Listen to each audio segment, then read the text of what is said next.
Direction of Perfection. I have a problem. My whole life, I have been a perfectionist. It's a good thing, but sometimes it can really, really be a bad thing. I'm going to ask you to participate with me first. So I'm going to ask you to stand up. You have to make enough room for yourself. Just a little bit. This is a bioenergetic exercise, and Claudia and I have used this in our workshop many, many times, and I use it on myself all of the time. So I'm going to introduce it to you first. So we're going to reach our hands forward, and you're going to pull, and then you're going to reach, and then you're going to push, and then you're going to reach, and you pull, and you reach, and you push.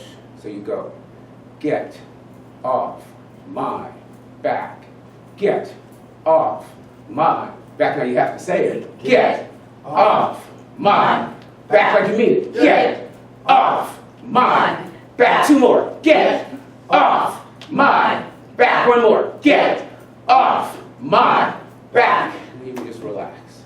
How do you feel? Relax. Relax. Relax. Lift it up a little bit. Have a seat. I'm attracted to perfection.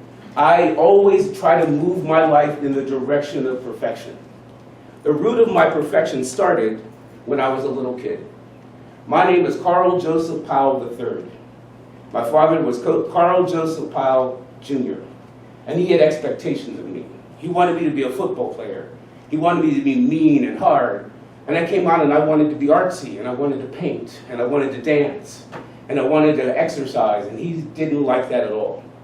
Then I had a sister. I still have her, but I don't know if I still have her or not, who I don't really speak to, but it's still my sister. I have a sister who older than I am, and my father praises everything she does. I could go to my father and say, I saw the Great Wall of China. And my father would say, well, your sister crossed the street. Big deal.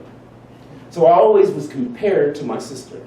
And being compared all the time made me really start to focus on being better than her. It was a competition. And even though I strived and strived and strived to be better than her, in his eyes, I never was.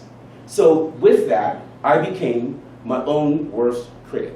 So no matter what I do, for me, often, it's just not good enough. I'll give you an example.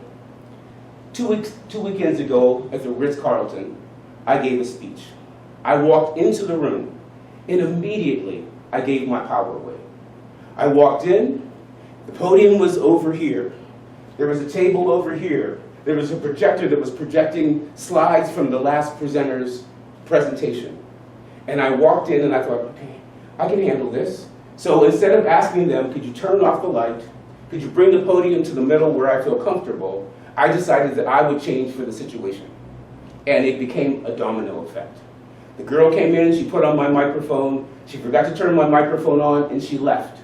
Then it was time for my presentation. The person who was giving the presentation in the room next to me went over, so now there weren't enough people to really start the presentation. By the time the people got in the room and I started the presentation, inside I was like in a knot.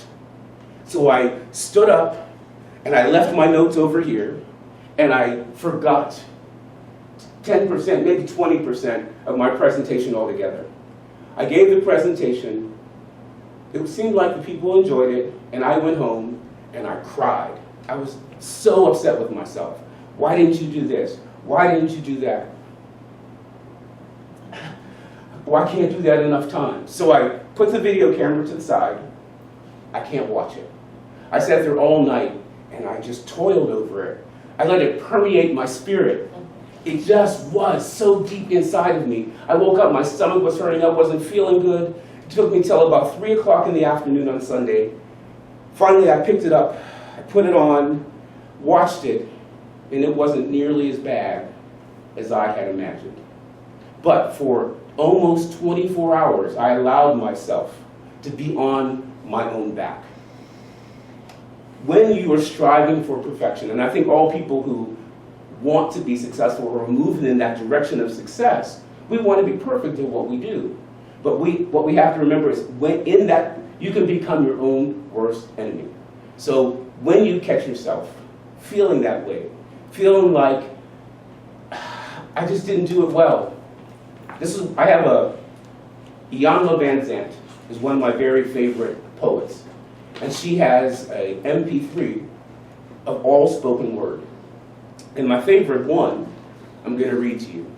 And I listen to it all the time when I'm feeling like that. And it's called, Who Do You Think You Are Not?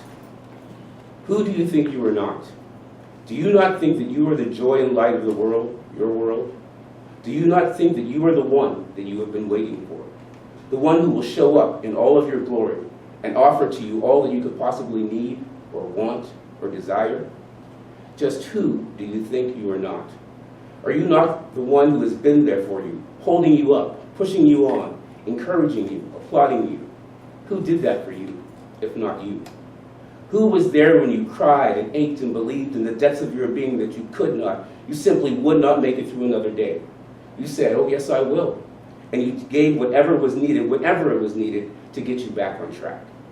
Who do you think is responsible for how you are growing, how you have grown, all that you have learned and grasped, and now understand and realize, which has put a new song in your heart as you walk on a new path?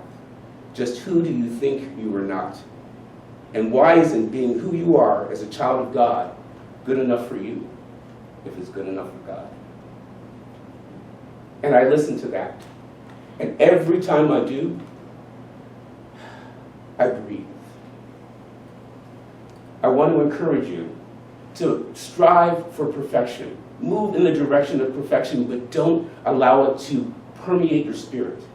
Because there's nothing wrong with making a few mistakes, because all of the learning that I've done in my life, I've done when I've made mistakes. It's okay to make mistakes.